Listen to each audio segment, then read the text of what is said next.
आज हम बात करेंगे इम्पैक्ट ऑफ टैरिफ का। इम्पैक्ट ऑफ टैरिफ अगर लगाया जाता है तो under the general equilibrium tariff का क्या इम्पैक्ट होता है। टैरिफ के इम्पैक्ट को देखने के लिए हमको स्मॉल इकोनॉमी और लार्ज इकोनॉमी केस को देखना होगा।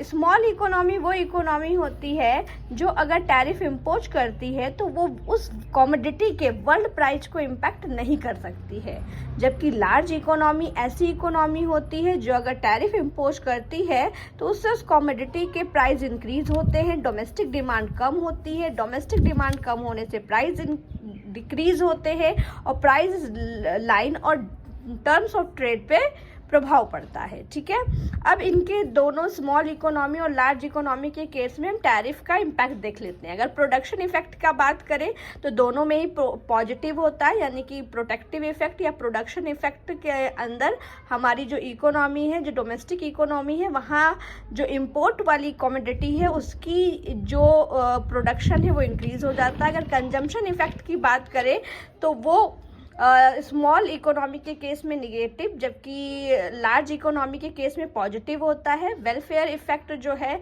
स्मॉल इकोनॉमी में निगेटिव और लार्ज इकोनॉमी में पॉजिटिव होता है। ये इसलिए निगेटिव होता है क्योंकि हम जो है नीचे वाले कमोडिटी इंडिफरेंस कर्व पे शिफ्ट हो रहे होते हैं। अगर टीओटी की बात करें तो स्मॉल इकोनॉमी के केस में उस पर एडवर्स इफेक्ट पड़ता है और हमारी जो लार्ज इकोनॉमी है उस केस में इस पर पॉजिटिव इफेक्ट पड़ता है।